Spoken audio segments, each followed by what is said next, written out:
Muli, isang mapagpalang araw. Amen? Pinagpala ba ang araw natin? Amen. Praise God. Isa pang the best clap offering to the Lord. Hallelujah. Ito po'y nagagalak dahil naririto tayo sa bahay panambahan. We give this day to the Lord. Amen? No-offer natin ito sapagkat sabi ng ating kinanta, this is the day that the Lord has made. I will rejoice and be glad in it. Amen? Hindi tayo nagre-rejoice dahil marami tayong pera. Di ba? Hindi tayo nakaranas. Okay, kanina ang kanta, ang ganda, no? The joy of the Lord is my strength. Have you received this, the joy of the Lord? Amen. Alam niyo, yung joy of the Lord na ito, hindi yung dahil na-promote ka sa trabaho, nagkaroon ka ng kagalakan, hindi po yan. Itong joy na ito ay sa gitna ng kalungkutan, sa gitna ng kawalan, sa gitna ng trials, meron ka nitong joy of the Lord. Kaya nga, meron kang strength to overcome trials. Meron kang strength to overcome whatever circumstances that you are in. Kung ano man circumstansya meron ka, but if you have this joy of the Lord, it is your victory, it is your strength. Amen? So napakabuti ng Panginoon, dapat natanggap natin lahat ito. Okay? So, ibig ba sabihin yan, Pastor, hindi na ako malulungkot? Hindi na ba ako makakaranas ng kalungkutan? Kasi the joy nakakaranas pa rin tayo niyan. Kaya lang, during the time of sorrow, during the time of trials, merong ibang klaseng kalakasan na ibinibigay ang Panginoon sa atin para tayo ay magtagumpay. Amen? Amen? Hindi katulad ng iba na kapag nagkaroon na sila ng ganitong uri ng pagsubok, nagdi-decide na sila na mag-suicide. Nagdi-decide na sila na kung ano ang ginagawa nila sa kanilang buhay. Gumagawa sila ng ibang alternative para mapunan ang kalungkutan sa kanilang mga buhay. Amen. But tayo, na tumanggap ng joy of the Lord, relax lang tayo. Amen? Relax lang tayo. Nagkakaroon tayo ng ibang klaseng tagumpay. At yan po ay grace ng Panginoon sa atin. Amen? The joy of the Lord is my strength. Lagi nating kantahin niya. Napakagandang awitin. So, ang mensahe ng Panginoon ay it's not about the joy of the Lord, but about Bible prophecy. Okay. Naniniwala ba kayo sa Bible prophecy? Merong fulfilled prophecy, merong unfulfilled prophecy.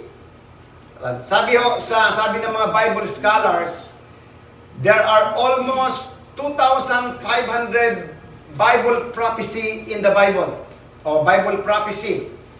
2,000 of them are fulfilled, at meron pang 500, more than 500 na hindi pa nagaganap. At yan po ay magaganap. Hindi natin alam kung sa kapanahunan natin, or in the age to come, or in the generation to come. But it is a prophecy.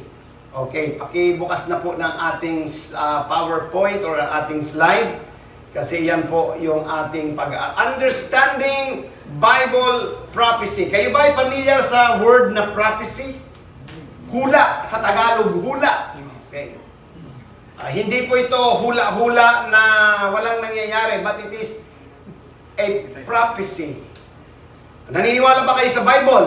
Amen. Yeah.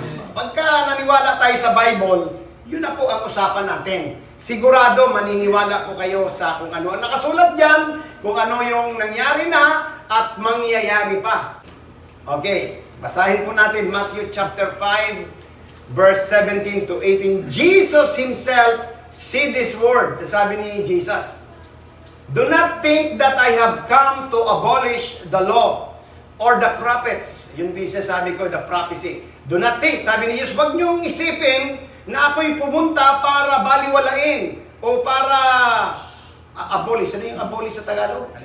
Alisin. Para alisin ang mga batas na nakasulat dyan or the prophets, yung mga nakahula diyan, sabi ng Panginoon, I have not come to abolish them, but to fulfill them. Nakita po natin? Gagawin ni Jesus ang lahat ng batas at tutuparin niya yung mga nakahula diyan sa Biblia. Okay, verse 18. I tell you the truth, until heaven and earth disappear, not the smallest letter, not the least stroke of a pen, will by any means disappear from the law until everything is accomplished. Sabi Jesus, kahit daw kalit-liitan na stroke ng pagkasulat dito sa Biblia, sabi ni Jesus, hindi po magdi-disappear yan until everything is accomplished. Nakita po natin. So, meron talagang gaganapin. Merong mangyayari, merong nangyari na at merong pang tutuparin ng ating Panginoong Hesus. Okay?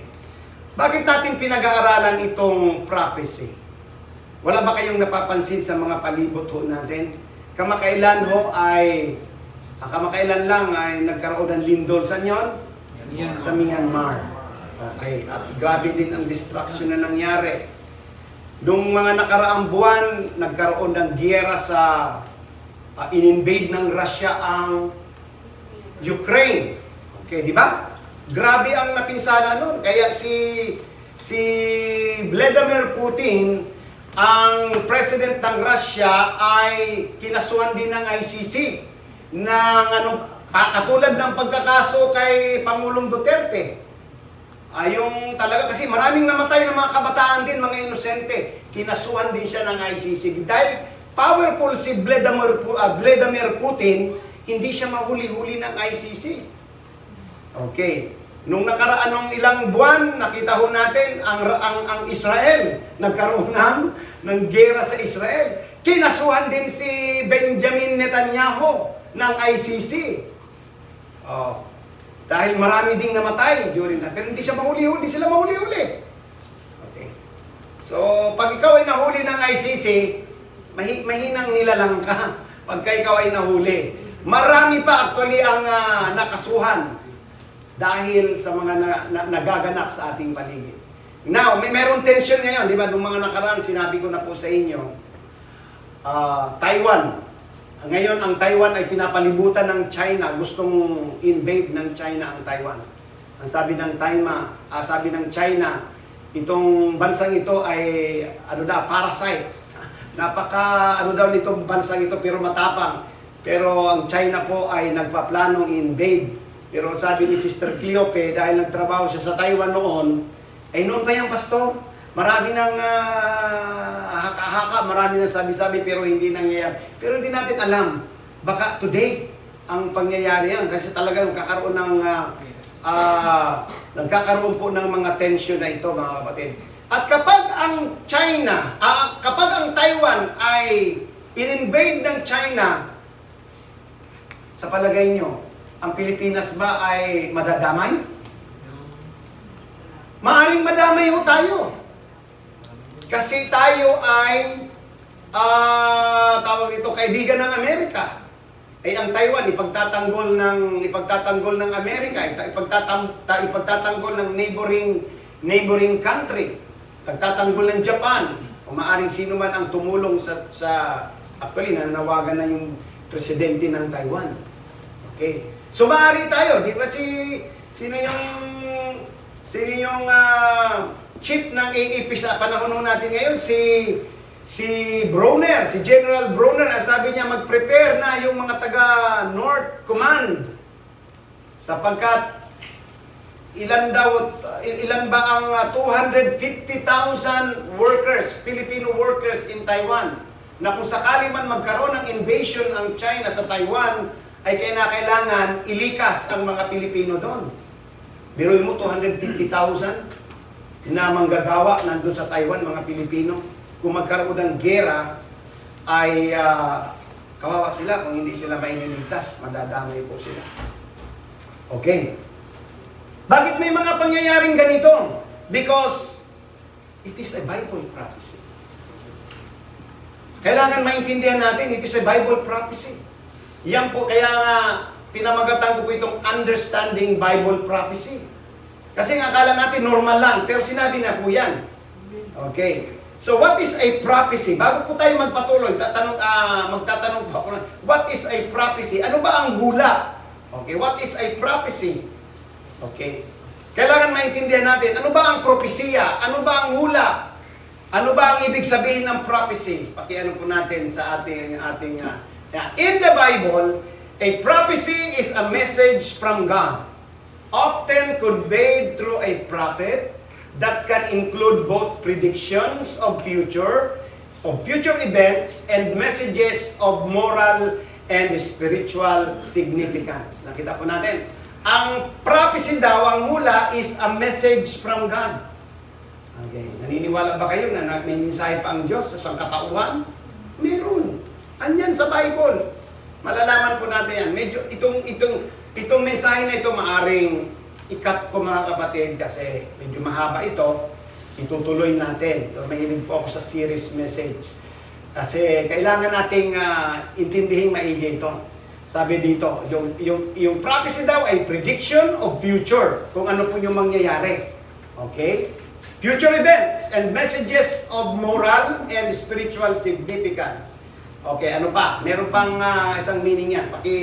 Yan. A prophecy is a divine communication. Pag sinabing divine communication, may pinanggalingan na supreme being. Sino ba yung supreme being? None other our Almighty God. Okay. A prophecy is considered a form of divine communication where God reveals His will and purpose to humanity.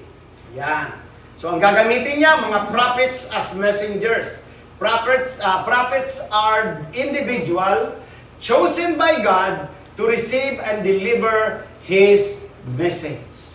Okay, nakita natin mga major prophets ng panahon. Okay? So kapag ang Panginoon ay mayroong gustong iparating sa humanity during the Old Testament, gagamit siya ng propeta. Okay, gagamit siya ng isang propeta. At kung babasahin natin ang Bible, napakadaming propeta. Mga major prophets, halimbawa si Prophet Isaiah, Prophet Jeremiah, sila po yung mga individual, mga messenger ng Panginoon para ipahayag sa sangkatauhan, para ipahayag sa humanity kung ano ang gustong mangyari ng Panginoon. Sapagkat nung araw, marami ng tao talaga. Okay? So, anong sunod? What is the purpose? Okay, kailangan malaman po natin ang purpose ng prophecy. Slide natin, ha? Okay, basahin muna natin. Sabi ito, while many Bible prophecies have been fulfilled, it's estimated that around 500 out of approximately 2,500 prophecies remain unfulfilled. Particularly those concerning the end times and the return of Jesus. The end times, yung mangyayari during the end times and the return of Jesus. Yung isang prophecy na hindi pa nagaganap is the second coming of Jesus Christ. Naniniwala ba kayo na babalik si Jesus Christ? Amen. So this is the unfulfilled prophecy. Yung iba na-fulfilled na, yung iba hindi pa. Okay. Tingnan po natin yung breakdown. Total prophecies, the Bible contains roughly 2,500 prophecies. Fulfilled prophecies, around 2,000 of these prophecies have been fulfilled. So 2,000 na. 2,000 na po yung na-fulfilled. Unfulfilled prophecies, the remaining 500 or so prophecies are considered to be future events, including those related to the end times and the return of Jesus. Kaya ang introduction ko ay yung magkakaroon ng, di ba, si Jesus mismo ang nagsabi no. Now, tingnan natin in the book of Matthew chapter 24. Jesus Himself prophesied this statement. This Bible prophecy na hindi pa naganap. Siya mismo. Okay, hindi yung mga propeta, siya mismo. Okay, the greatest prophet, the greatest apostle, the greatest evangelist, the greatest pastor and teacher, none other than our Lord Jesus Christ. Siya po ang nag-prophecy po nito. 24 ng Matthew. verse 3 to the following verses, mahaba-haba po ang ating babasahin. Matthew 24, as Jesus was sitting on the Mount of Olives, the disciples came to him privately. Tell us, they said, sabi ng mga apostol, sabihin mo sa amin, when will this happen and what will be the sign of your coming and of the end of the age? Ang sabi ng mga disciple, sabihin mo sa amin, Panginoon, kailan mangyayari ang end times at yung sign of your coming? Jesus answered. Sinagot sila ni Jesus, watch out that no one deceives you. Verse 5, for many will come in my name, claiming I am the Christ, and will deceive many. Nakita po natin, sabi ni Jesus. Okay, for many, maraming magpapanggap sa aking pangalan, dadalhin ng aking pangalan, claiming I am the Christ, and will deceive many. Sa panahon ngayon, marami nang nadadaya. Okay, dahil sinasabi, ako ang Kristo. Nandito sa akin ang Panginoon na naghahari sa akin ang Panginoon. Kayo maniwala kayo sa sinasabi ko. Sabi ni Jesus, you will be and many will be deceived. Verse 6, you will hear of wars and rumors of wars. Nakikita na natin, hindi lang natin narinig, kundi nakikita natin sa telebisyon na may mga bulok sa iba't ibang dako ng daigdig. Rumors of wars at mga rumors pa lang. Katulad ng Taiwan at saka China, rumors pa lang yan. Okay. Sabi ng Panginoon, but see to it that you are not alarmed. Sabi ng Panginoon, huwag kayong maalarma. Sabi ng Panginoon, dahil sinabi niya ito, hindi tayo dapat maalarma. Dapat alam natin ang prophecy na ito. Amen? Kaya nga, understanding prophecy ang mensahe ng Panginoon. Such things must happen, but the end is still to come. Ang sabi ni Jesus, kailangan mangyari yan. Walang makakapigil dyan. Kahit pasabihin natin merong mga peacemaker na sinabi, hindi po, walang peace po sa mundo, mga kapatid. Magkakaroon lamang ng kapayapaan if Jesus reigns on earth. Magkakaroon na ng kapayapaan kapag si Jesus na po ang naghahari. Pero sa ngayon, wala pong kapayapaan. Amen? Huwag kayong maniwala na ako ang magpo-promote ng kapayapaan. Walang kapayapaan. Hallelujah. Hindi pa yan mangyayari. Okay, verse 7. Nation will rise against nation. Kingdom against kingdom. There will be famines. There will be earthquakes in various places. Ayan, nakita natin. May mga lindol, may tagutom.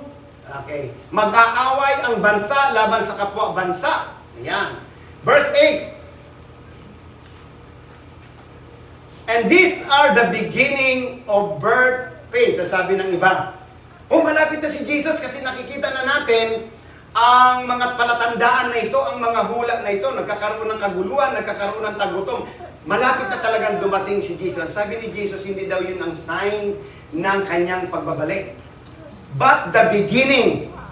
Nakita po natin, these are all the beginning of birth pains. Magsisimula pa lang yung tinatawag nating birth pains, yung kahirapan sa mundo. Nakita po natin, ang hirap po kapag ang isang bansa ay nagkaroon ng giyera. Ang hirap po ng karanasan. Okay, mga kapatid, sa nawa, kung magkaroon man ng World War III, kunin na tayo ng Lord. Tayo po ay ma-caught up na o tinatawag nating ma-rapture na tayo kasi napakahirap kapag mayroong war. Okay, mga kapatid. Verse 9. Simula pa lang daw ng paghihirap kapag ba nakita na natin. Then you will be handed over to be persecuted and put to death, and you will be hated by all nations because of me. Ang church daw, ang mga mananampalataya, kapag ikaw ay lalakad talaga sa kalooban ng Panginoon, you will be persecuted. Ang sabi doon, you will be put to death. Ang sabi doon, and put to death, and you will be hated. Kayo ay kamumuhian by all nations because of me. Sabi ng Panginoon yan. Kapag exercise pa lamang, kapag yung kaibigan mo, na dating kaibigan mo ngayon ay kinamumuhian ka na dahil nabago na ang buhay mo, ayaw mo nang ayaw mo nang, hindi mo na ginagawa yung dati mong pamumuhay, kapag ikaw ay pinipersecute na, that's the time na nangyayari sa iyo itong prophecy na ito. Yan pa lamang sa iyong kapaligiran.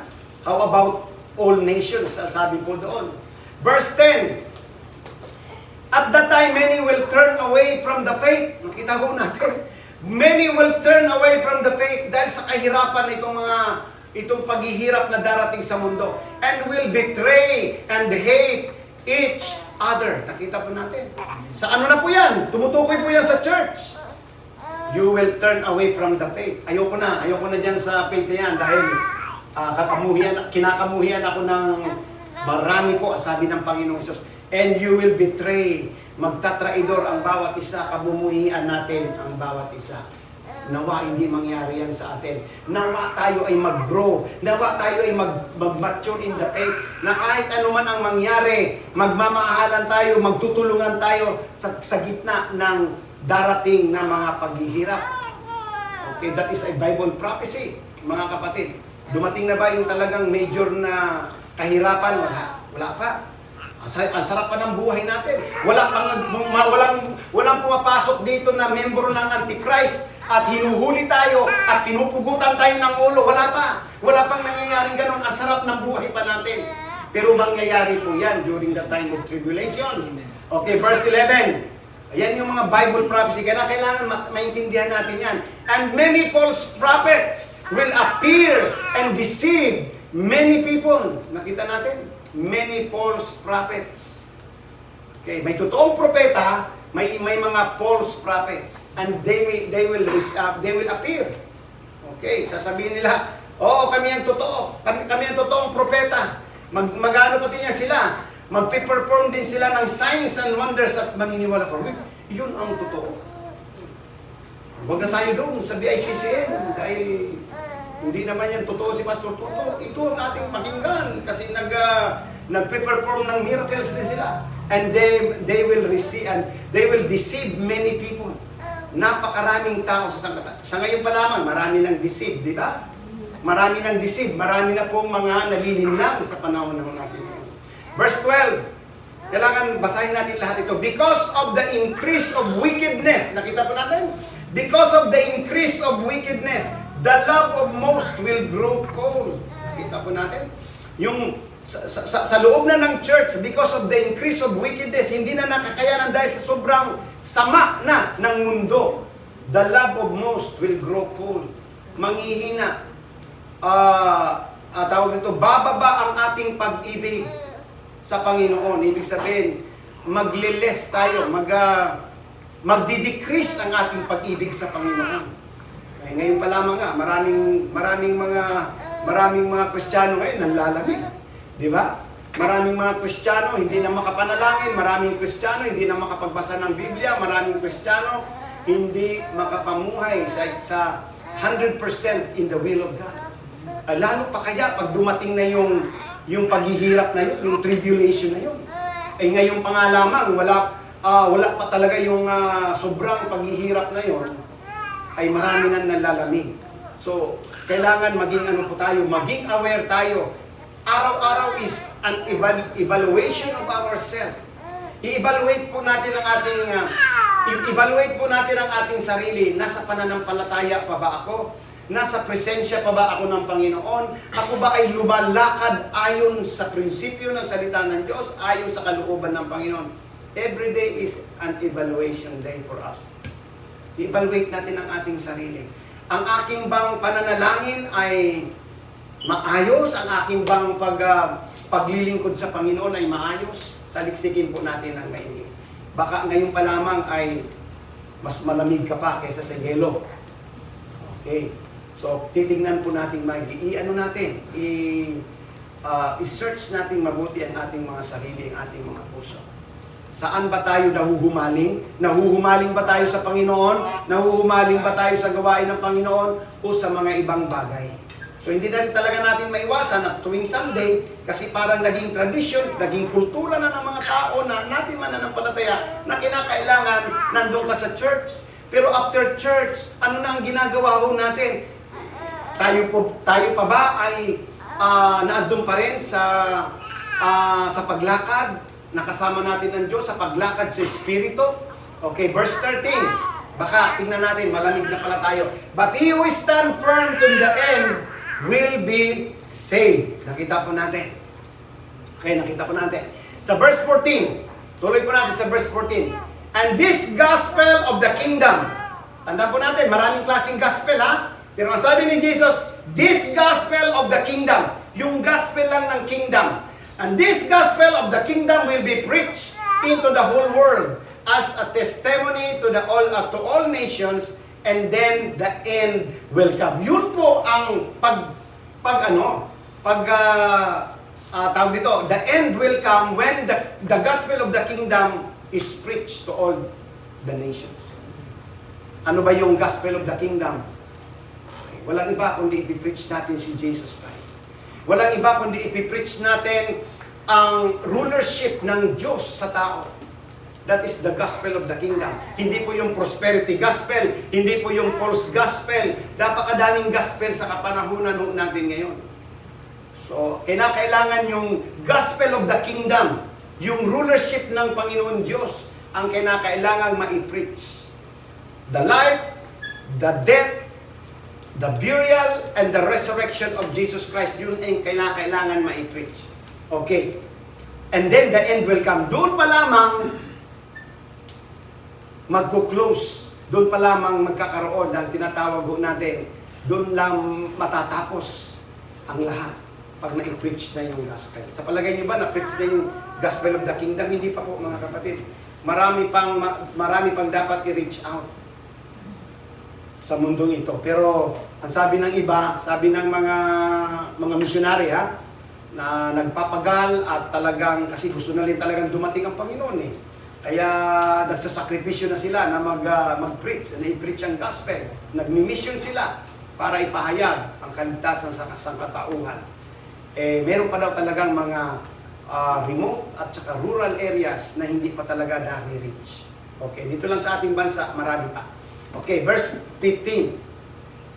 So when you see standing in the holy place, the abomination that causes desolation is spoken of through the prophet Daniel. Let the reader understand. Ano ba yung sinasabi na abomination that causes desolation? Abomination that causes desolation. Ang sabi ng ito po yung pag-rise up ng Antichrist. Ayan. Pag-rise up ng Antichrist. Sabi ng Biblia, nandito na daw siya sa mundo.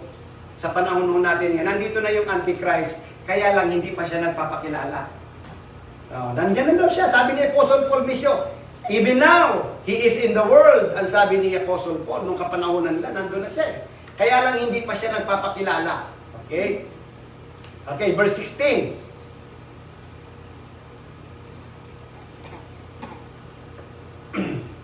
Wala bang verse 16 yan? Then let those who are in Judea flee to the mountains. Verse 17, yung mga nasa Judea daw ay kinakailangan pumunta na sa kabundukan. Let no one on the roof of the house go down to take anything out of the house. Kasi ito po yung tinatawag nating Great Tribulation. Pag ang Antichrist ay dumating na at nagpakilala na siya, magkakaroon talaga ng Great Tribulation. Kaya sabi doon, ang nasa Judea ay pumunta na sa mga kabundukan. At ang sabi doon na nasa rooftop, nasa taas, ay wag nang bumaba para kumuha pa ng mga gamit. Okay, tingnan natin sa verse 18. Let no one in the field go back to get his cloak. Yung mga nasa field ay wag nang bumalik sa kanyang bayan para kumuha pa siya ng kanyang mga damit. Sabi doon, cloak. Verse 19. How dreadful it will be in those days for pregnant women and nursing mothers. Nakita po natin, sabi ni Jesus, how dreadful. Ano ba yung dreadful sa Tagalog? Kahindik-hindik doon sa mga pregnant women. Okay. Kasi grabe itong itong tribulation na darating. It is a Bible prophecy na hindi pa nangyayari. Kaya nga, sabi ko sa inyo mga kapatid, uunawain natin ito. At yung mga nursing mothers, yung mga nagpapasuso, nagpapakain, sabi doon. Sa verse 20, Pray that your flight will not take place in winter or on the Sabbath. Nakita nyo, take that your flight kasi kukunin ng Panginoon ang mga totoong mananampalataya. Amen? Ayaw ng Panginoon na makasama ka doon sa Great Tribulation na sinasabi ng Biblia, yung sobrang kahirapan. Sabi ng Panginoon, pray that your flight will not take place in winter or on the Sabbath. Verse 21, for then there will be great distress, unequaled from the beginning of the world until now, and never to be equaled again. Nakita po natin, sabi ng Panginoon, magkakaroon ng great distress. Ano yung distress sa Tagalog? Ha?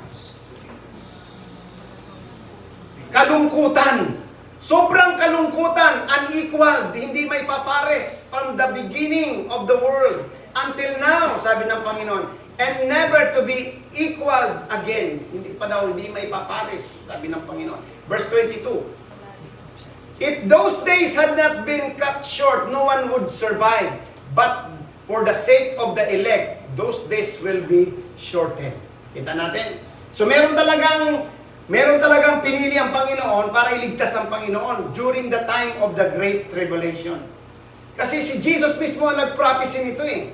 Jesus prophesied the Great Tribulation, the end times, and the second coming of Jesus Christ. Itutuloy po natin para maintindihan natin. Okay, verse 23. At that time, anyone says to you, look, here is the Christ. Sabi niya, or there He is. Do not believe it. Sabi ni Jesus. During the time, sabi ni Jesus, may magsasabi, nandun si Jesus. Nandun sa arena.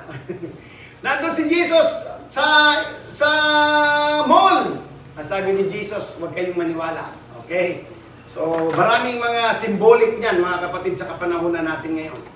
Okay, nandun si Jesus. Doon na si Jesus sa church na yun. Hindi po. Sabi ni Jesus, don't believe it. Do not believe it. Verse 24. For false Christ and false prophets will appear and perform great signs. Nakita po natin, itong mga false Christ and false prophets will appear and perform great signs and miracles to deceive even the elect, if that were possible. Kasi gusto nila, pati mga elect, yung mga pinili ng Diyos ay madaya. Itong kampo ni Antichrist ay itong mga false Christ at saka false prophets, mag-perform sila ng great signs and wonders and miracles para dayain ang totoong mananampalataya. So kung hindi ka familiar sa salita na ito ng Panginoong Hesus, hindi ka magiging aware, maniniwala ka, wow, grabe, bumuhay siya ng patay, wow, pinagaling niya yung may cancer, wow, lumakad ang mga pilay, delikado po yun. Hindi po muna tayo, sabi ng baka badaya ho tayo. Kasi sabi ng Bible, even Satan can masquerade himself as an angel of light. Pwede niyang dayain, pwede siyang magpunwang anghel, pero hindi pala siya totoo. Landadaya lang pala siya. Verse 25, see, I have told you ahead of time. Sabi ni Jesus, sinabi ko na ito sa inyo ahead of time. Ngayon pa lamang, sabi ni Jesus, sinasabi ko na sa inyo. Ngayon, naririnig natin ngayon, it is still the word of Jesus na sinasabihan niya tayo, binibigyan niya tayo ng warning na kinakailangan maging handa ho tayo. Verse 26. Ano ito? So, if anyone tells you there he is out in the desert, do not go out. Do not go out. Or here he is in the inner rooms, do not believe it. Sabi ni Jesus, kapag sinabi na nandun siya sa desert, huwag kayong pumunta. Kung nandun siya sa room, huwag kayong maniwala. Sabi ni Jesus. Verse 27. For as lightning that comes from the east is visible.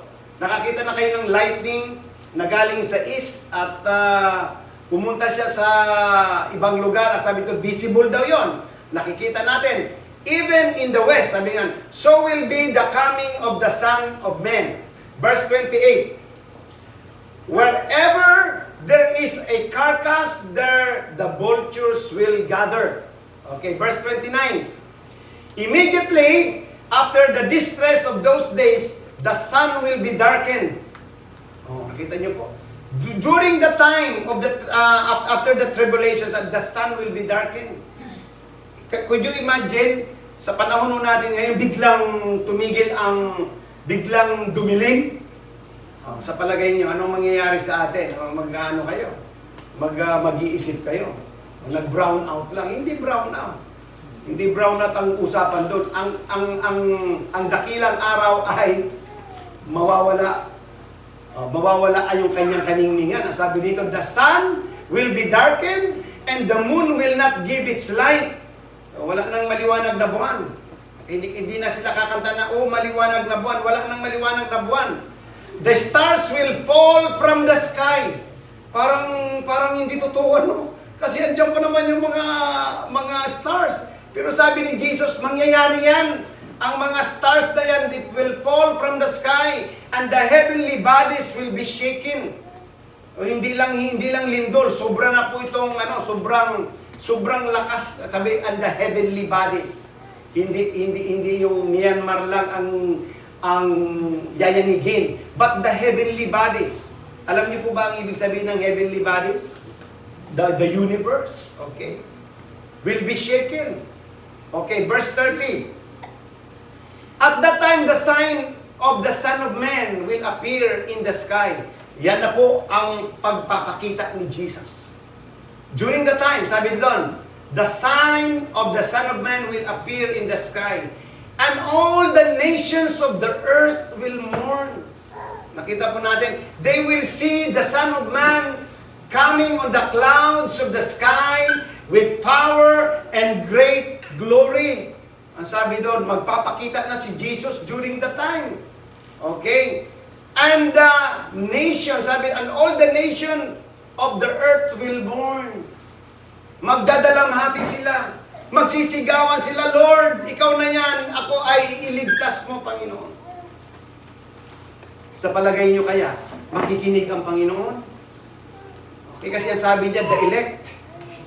Yung mga pinili lang, yung mga tinawag niya ang kanyang ililigtas, sabi ng Panginoon. But not all nations. Ay, sabi ng Panginoon, not all who call to me, Lord, Lord, will enter. But those who does the will of my Father which is in heaven. Tawang tanong, evaluate natin sa ating mga sarili. Do you do or ginagawa ba natin ang kalooban ng ating Amang nasa langit? Kasi sabi ni Jesus, those people, those lamang, yun lang sila. Hindi lahat ng tumatawag sa Kanya ng Panginoon ay maliligtas. Subalit yung lamang gumagawa ng kalooban ng aking Ama. Okay, sabi doon, ipapakita niya, they will see the Son of Man coming on the clouds.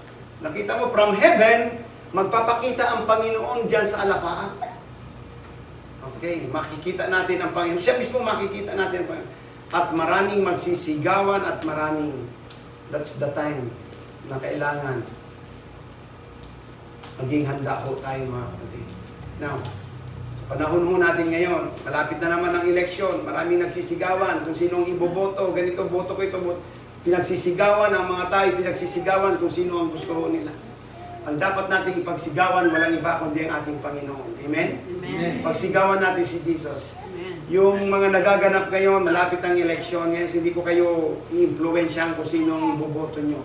You have the freedom of choice. Ipag-pray nyo kung sino ang iboboto ninyo, mga kapatid. Dapat godly siya. Dapat may takot siya sa Panginoon. Amen? Dapat kilala natin ang track record niya. Ano na ba ang nagawa niya? Kung siya man ay re-electionist, ano na ba ang nagawa niya sa ano natin, sa gobyerno natin? Pag-aralan nating mabuti. Kasi kapag tayo ay tawag dito, napangunahan ng mga taong walang purpose sa buhay, kawawa naman tayo, kawawa yung ating henerasyon, kawawa yung mga anak natin, kawawa yung ano natin, mga susunod na henerasyon. Amen. Napakahuli na ng Pilipinas, mga kapatid. Sobrang huli na kung ating ihahambing sa ibang bansa. So, dyan po natin makikita ang ating freedom of choice kung tayo talaga influensyado ng Panginoon o ng banal na Espiritu. Okay, verse 31. Okay. And He will send His angels with a loud trumpet call, and they will gather His elect from the four winds. O, ibig sabihin na, pag sinabing four winds, in the Bible, pag sinabing four winds, ano daw yan? East, west, north. Pag sinabing winds, baka isipin nyo mga hangin, hindi po. Mga lugar po yan, east, north, south, and west. From the four winds, from one end of the heavens to the other. So sabi doon, igagather ng mga anghel ang mga elect sa Amerika, igagather ng mga anghel ang mga elect sa China o sa Singapore, igagather ng mga anghel sa ibang lugar, igagather niya ang mga elect dito sa Pilipinas, sa buong Asia. Okay. Igagather niya. Utusan niya ang kanyang mga anghel kasi ililigtas niya dito sa Great Tribulation. Ayaw ng Diyos na tayo'y makasama doon sa dakilang paghihirap na sasapitin ng mga tao. Okay. Sa verse 32, now learn this lesson from the fig tree. As soon as its twigs get tender and its leaves comes out, you know that summer is near. Verse 33. Okay, even so, when you see all these things, you know that it is near, right at the door. Okay, nakita po natin. Malapit na, right? Yung sinasabi niyang very near, yung malapit na yung paghihirap. Pero hindi pa yun yung katapusan talaga ng mundo. Kasi magiging katapusan, ang katapusan ng mundo ay once na si Jesus, mga kapatid, ay nagpakita na yun po magiging katapusan ng mundo. Pero ang sinasabi po dito yung paghihirap ng mga tao sa mundo na nakatira dito sa mundo. Okay, verse 34. I tell you the truth, this generation will certainly not pass away until all these things have happened. Nakita natin, si Jesus mismo may sabi, this generation, sabi ni Jesus, yung generation ng mga disciple noon, and even today, kasi hindi pa naman nagaganap eh. So, nag-pass lang yung mga generation, hindi pa ito nagaganap. Ang sabi ni Jesus, I tell you the truth, this generation will certainly not pass away until all these things have happened. Verse 35. Okay. Heaven and earth will pass away, but my words will never pass away. So, ang lahat ay maglalaho, sabi ni Jesus. Subalit ang mga salita kong ito na sinasabi ko sa inyo, this Bible prophecy, sinasabi ni Jesus sa atin, will never pass away. Okay? Verse 36. Hanggang ano lang ito? Hanggang 14. No one knows about that day or hour. Not even the angels in heaven, nor the Son, but only the Father. Sa palagay nyo, hindi alam ni Jesus yung katapusan ng mundo? Hindi niya alam? Kasi sabi dito, even the Son eh. Okay. As a person, okay, si Jesus hindi niya alam. Kasi naging naging human siya, di ba? As human, hindi niya alam. But as divine, and being God, He knows everything. Alam niya ito. Okay, alam ni Jesus. Yung mga anghel, hindi alam. Pero si Jesus mismo, alam niya yan.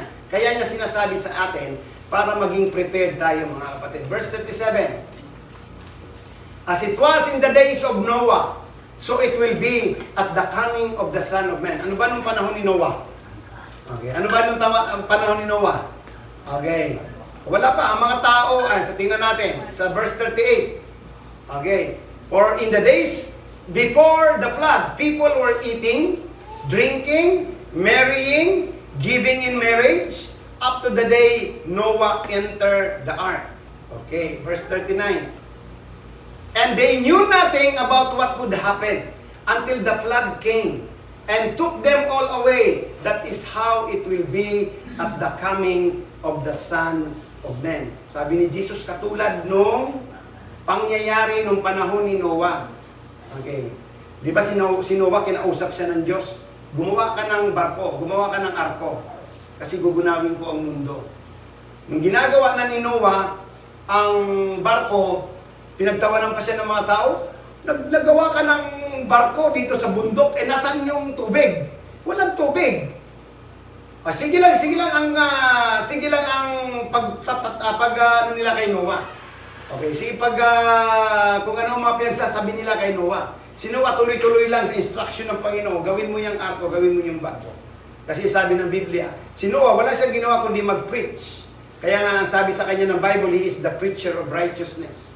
Preach niya ang salita ng Diyos during that time. Pero ang tao ayaw makinig. Okay, ayaw makinig ng mga tao nung araw. So, tuloy-tuloy lang si Noah. Sige lang, tuloy-tuloy lang si Noah hanggang sa matapos yung barko. Okay, sa verse 40. Okay. So, ibalik natin sa 39. So, until that time, noong natapos na yung barko, nung pumasok na si Noah sa barko, nakita po natin, umulan, 40 days and 40 nights, umulan ng napakalakas, at doon nagkaroon ng dilubyo. Nagkaroon po ng baha. At lahat ng sangkatauhan ay nangalunod at nagkaroon ng tinatawag nating gunaw ng mundo dahil sa kasamaan ng mga tao. Okay. So ang naligtas lamang ay walang iba kundi si Noah at saka yung kanyang pamilya. Okay, sapagkat siyempre, he is righteous man. So, ang mga membro ng kanyang pamilya ay matutuwid din. Kaya niligtas sila ng Panginoon. Okay, ibalik na natin sa 40. Na sa pagdadating daw ng Panginoon ganito, 2 men will be in the field. 2 tao daw nandun sa sakahan, 1 will be taken. Ito yung tinatawag nating rapture. Ito yung tinatawag nating caught up. 1 will be taken and the other left. At ang isa ay maiiwan. Okay. Okay, mga kapatid, totoo po yan. Mangyayari po yan. Pero sasabihin natin, wala ka naman yan. Mag-enjoy muna ako sa aking buhay dito sa mundo. Mamuhay ako sa kasalanan. Mag-enjoy ako sa lahat ng... Hindi pa yan mangyayari. Pero sinabi na ni Jesus, ha? Sabi ni Jesus, sinasabi ko na ito sa inyo ahead of time. Sabi ni Jesus, ahead of time. Sinasabi ko na ito sa inyo. Kaya wala tayong gagawin kundi unawain ang Bible prophecy. Kasi warning yan eh. Warning ng Panginoon sa atin. Yan ang purpose ng prophecy. Para maghanda ang tao. Lalo na tayo na nakakilala ngayon sa Panginoon. Huwag tayong padadala, huwag tayong padadaig sa mga bagay dito sa mundo, sa mga impluensya sa atin ng mga tao, ng mga mundong mga tao at impluensya ng mundo. Biruin mo, ang isa ay mawawala, ang isa ay maiiwan. So kawawa itong maiiwan sapagkat sila yung dadanas ng Great Tribulation. Pero yung kukunin ng Panginoon, siyempre, makakasama ng Panginoon yon. Verse 41, sabi doon, 2 women, merong men, meron pang women. 2 women will be grinding with a hand, mill. 1 will be taken and the other left. So, pati mga kababaihan, kasama pa din. Siyempre, may mga kababaihan na mananampalataya. May mga lalaking mananampalataya. May mga babae at lalaki na elect ng Panginoon. Okay, verse 42. Therefore, sabi ng Panginoon, keep watch. Ayan, pinag-aano tayo ng Panginoon. Pinagmamasid tayo ng Panginoon. Keep watch. Because you do not know on what day your Lord will come. Who is the Lord? Jesus. Hindi natin alam kung kailan siya darating. Okay, sa verse 43. But understand this, if the owner of the house had known at what time of night the thief was coming, he would have kept watch and would not have let his house be broken into. Meron pa bang 44? Wala na. Yan. So, you also must be ready. Ito na yung pinaka-final, sabi ng Panginoon. So, you also must be ready because the Son of Man will come at an hour when you do not expect Him. I think yan na yung last. Okay? Sabi ng Panginoon, be ready. Kasi hindi mo alam kung kailan darating si Jesus, ang ating Panginoon na sinasamba, ang ating Panginoon na tinanggap nating Savior. Kaya nga Savior, kasi ililigtas niya tayo sa mangyayaring Great Tribulation, yung pagkapighatian. Ang sabi niyang ng Tagalog translation ng tribulation is kapighatian. Okay, sabi doon. Hindi natin alam ang kanyang pagdating. Na masabi niya dito, will come at an hour when you do not expect Him. Kaya, in-expect natin, na ngayon dati, sabi ng Panginoon, darating ako na hindi niyo in-expect. Siyempre, hindi niya papaalam yan sa atin. Okay, kasi may free will tayo. Baka iba na yung ginagawa na. Siyempre, halimbawa, sasabi ni Jesus, itong date na ito, darating ako. Magpapakabait tayo para maligtas. Di ba? Magpapakabait tayo. Magbanal-banalan tayo. Ba't niya ang Panginoon? Manload na tayo sa Panginoon. Hindi niya sasabihin yun.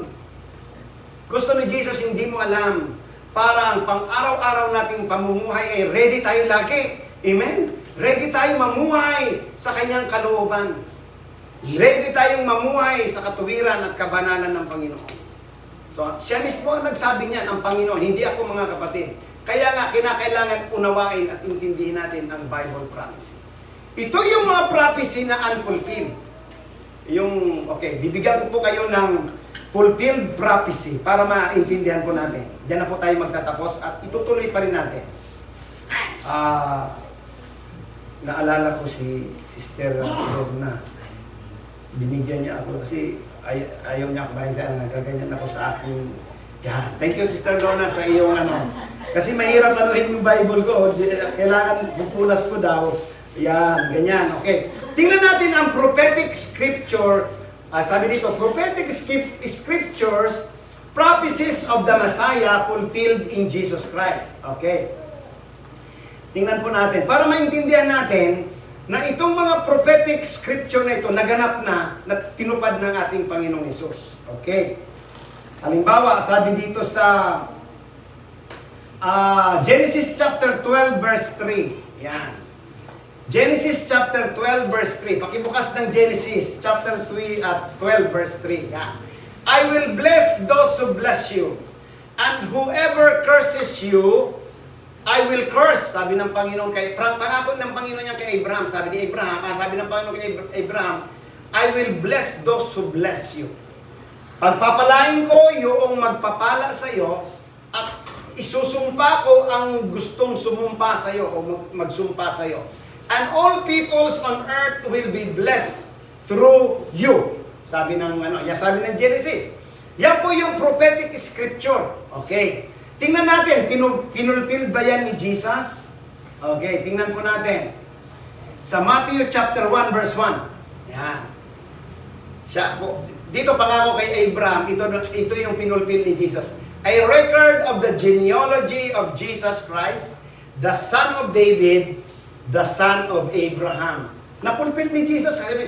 Di ba blessed si Jesus? Okay, sinabi niya doon sa 12:3. Sabi, and in you all the families of the earth shall be blessed. Mabibless talaga tayo ni Jesus. All the families of the earth will be blessed. Okay, that's one example of the Bible prophecy. Kailangan estudyante tayo ng prophetic scripture of Bible prophecy. Tingnan natin sa Isaiah chapter 9 verse 7. It's just an example of Bible prophecy na pinulfilled ng ating Panginoon. Isaiah chapter 9 verse 7. Of the increase of government and peace there will be no end. He will reign on David's throne and over his kingdom, establishing and upholding it with justice and righteousness from the time on and forever. The seal of the Lord Almighty will accomplish this. Okay. Yan po sa Isaiah. Tingnan po natin sa Luke chapter 1, 32 to 33, fulfilled by Jesus Christ. Luke chapter 1, 32 to 33. You will be with child and give birth to a son. Okay? Ayan. He will be great and will be called the Son of the Most High. The Lord God will give him the throne of his father David. O yan, eksakto, na-fulfill ni Jesus yun kasi sinabi doon sa Isaiah. Okay, that is an example of Bible prophecy na tinupad ng ating Panginoon. Okay, tingnan natin sa Micah chapter 5 verse 2. Okay, Micah chapter 5 verse 2. But you, Bethlehem Ephratah, through you are small among the clans of Judah. Out of you will come for me one who will be ruler over Israel, whose origins are from the old, from ancient times. Okay, tingnan natin. Pinulfill ba yan ni Jesus? Sa Luke chapter 2 verse 4. Luke chapter 2 verse 4. Tingnan natin. So Joseph also went up from the town of Nazareth in Galilee to Judea, to Bethlehem, the town of David, because he belonged to the house of the line of David. Nakita natin, pinulfill ni Jesus. Doon siya ipinanganak, sa Bethlehem. Okay. Okay, saan pa? Marami pa. Sabi dito, born of the virgin, sa Isaiah chapter 7 verse 14. Yung sinasabi kong verse na ito is from the Old Testament. Bago ginanap ni Jesus, nagdaan pa ang 600 years. Biro mo ang tagal-tagal. Bago pinulpil ni Jesus, bago siya nabuhay, 600 years pa yon. Okay, tingnan natin Isaiah chapter 7:14. Isaiah 7:14. Therefore the Lord Himself will give you a sign. The virgin will be with child and will give birth to a son and will call him Emmanuel. This is a prophetic a prophecy ni Isaiah nung hindi pa isinisilang si Jesus. So 600 years pa yon bago na fulfill. Kailan ipinanganak si Jesus? Luke chapter 1 verse 26. Okay, Luke chapter 1 verse 26 to 27.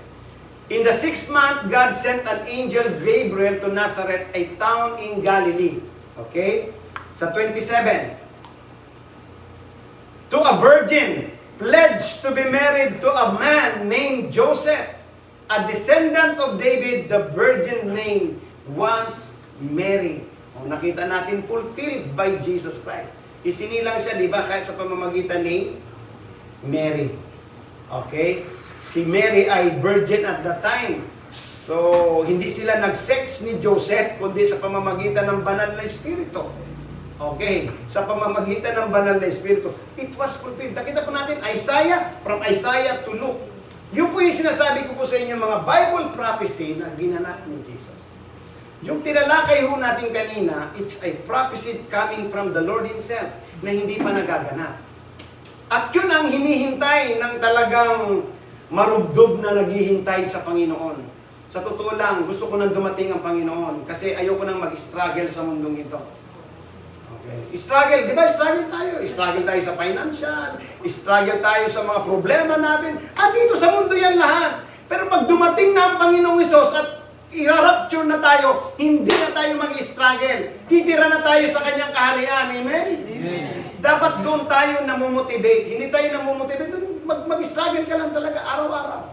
Doon tayo magmumotivate. Kaya intindihin natin. Yung may mga sakit sa inyo dyan, pagdating ng araw, wala na kayong sakit. Amen. Yung kung ano ba, wala na kayong sakit pagdating ng araw. Kasi kukunin tayo ng Panginoon. Amen. Hallelujah. So dapat yun ang ating hope. Kaya nga, si Jesus ang ating living hope according to the Bible. He is our living hope. Siya ang magliligtas sa atin. Kaya, ating saliksikin mabuti. Evaluate natin ang ating sarili. Kanino ba tayo namumuhay sa mga panahon natin ngayon? Sa sarili natin? Sa dyablo? Sa mundo? O sa Panginoon Diyos? May mga boses kasi tayong pinapakinggan eh. Boses natin, boses ng dyablo, boses ng mundo, at boses mismo ng ating Panginoon. Sino ba ang pinapakinggan natin dyan araw-araw? Kaya nga, our life is an everyday evaluation. I-evaluate po natin. Tayo ba ay mainit ba talaga ang ating paglilingkod? Mainit ba tayo na sumasamba? Mainit ba tayo na nanalangin? Mainit ba tayo sumusunod sa Panginoon? Kapag yan ay totoo sa atin mo, sigurado ka na, you are the elect. Sinasabi namin. Pero kung talagang banayad lang at hindi pa tayo talaga tuluyang sumusurrender, 100% na pag-surrender sa Panginoon, may iwan tayo. Sasapitin natin ng Great Tribulation na ang maghahari sa mundong ito ay hindi si Jesus Christ, kundi ang Antichrist.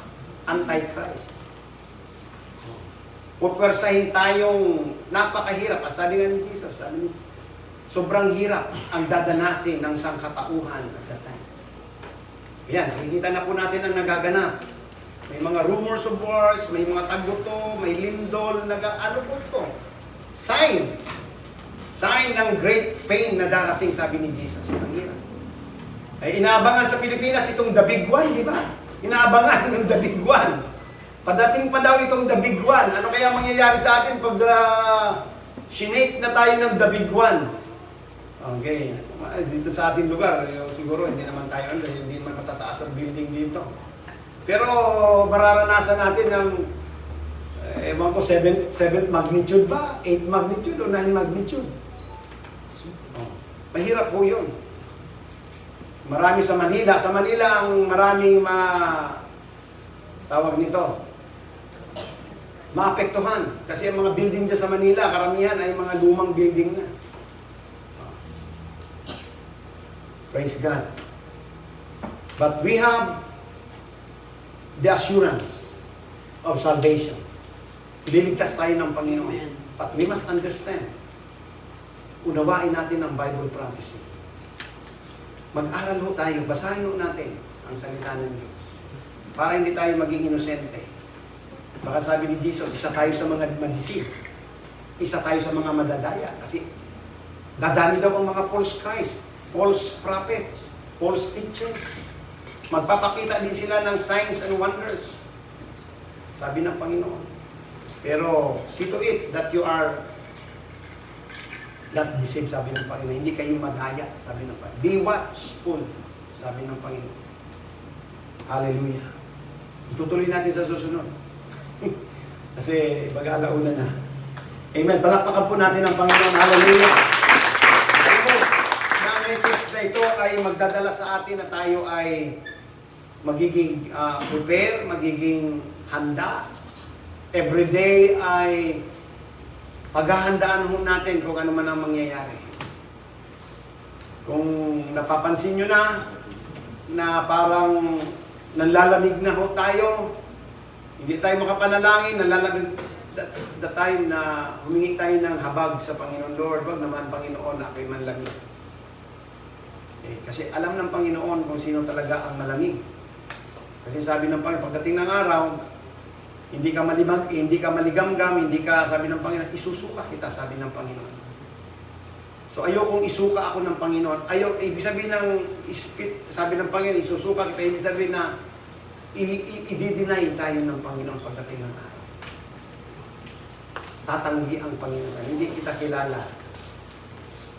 Sabi ng Panginoon, hindi kita kilala. Gusto ng Panginoon, kilala natin siya at kilala tayo ng Panginoon. Amen? Amen. Ang ating buhay ay, nung lumapit tayo sa Panginoon, ay binigay natin ang ating mga sarili sa Kanya, ay kailangan gawin talaga natin kung ano ang nararapat nakakalugod sa Panginoon. Hallelujah! Palapakan natin ang Panginoon. Praise the Lord. Tayo po tayo kumain lahat dahil magkakaroon pa po tayo ng communion. At tinatawagan ko po yung mga usher, please, to distribute the elements. Hallelujah. Thank you, Jesus.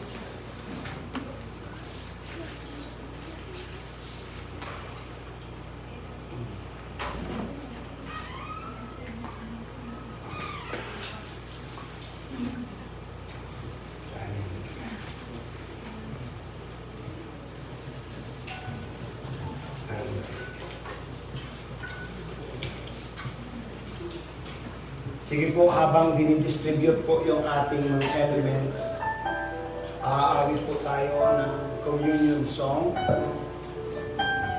Hallelujah.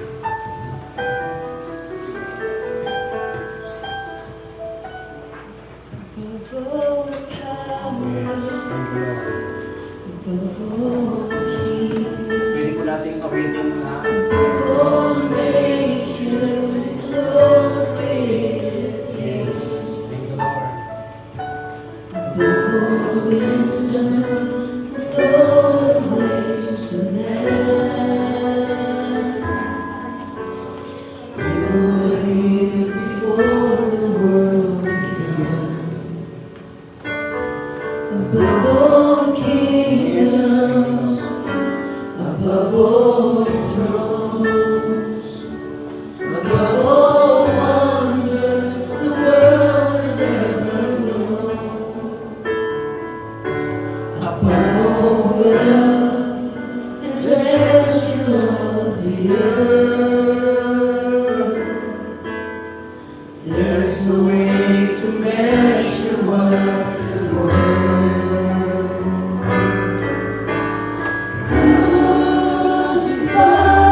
Rejected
also delivered to you, that the Lord Jesus in the night in which He was betrayed took bread. Itaas po natin ang tinapay. And when He had given thanks, He broke it and said, "This is my body which is for you. Do this in remembrance of me." Manalangin po muna tayo. Yes, Lord, thank you for this opportunity that we can partake the bread which is symbolize your body, Panginoon. Nagpapasalamat po kami, Panginoon. At inaalala ka namin, Panginoon, sa mga panahon na ikaw ay naghirap ng dahil sa aming mga kasalanan. Tinatanggap namin ito, Panginoon, at inaalala namin ang kahirapan na ginawa mo para sa amin. Salamat sa iyong kabutihan sa amin, sa iyong sakripisyo namin. Dahil sa mga kasalanan namin, kami ay iniligtas mo.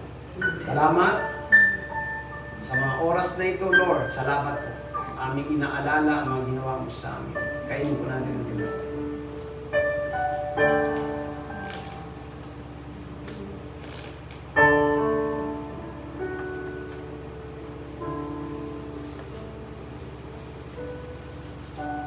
In the same way, He took the cup also after supper, saying, "This cup is the new covenant in my blood. Do this as often as you drink it in remembrance of me." Taas po natin ang cup. Yes, Lord, we thank you for your precious blood that was shed on the cross because of our transgressions, O Lord. Salamat, Panginoon, sa nabubugong dugo at sa mga dugo mo na dumaloy sa iyong katawan. Ikaw ay pinako sa krus ng dahil sa aming mga kasalanan. Inaalala namin, Panginoon, ang mga ginawa mo sa amin. Ikaw ang aming Panginoon, Ikaw ang aming tagapagligtas, Ikaw ang Diyos na nagbigay sa amin ng katubusan ng aming mga kasalanan. Thank you, Lord, for forgiving our sins. Thank you, Lord, for washing us for all our transgressions. In Jesus' mighty name, we remember all those sacrifices that you have done for us. Ang lahat po ay uminom sa akin.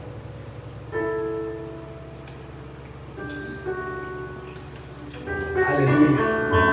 Praise the name of Jesus. Lord, salamat ng maraming sa mga oras na ito. Even we thank you for the message about your prophecy na kailangan namin maging handa, Panginoon, sa anumang oras sapagkat hindi namin alam, Panginoon,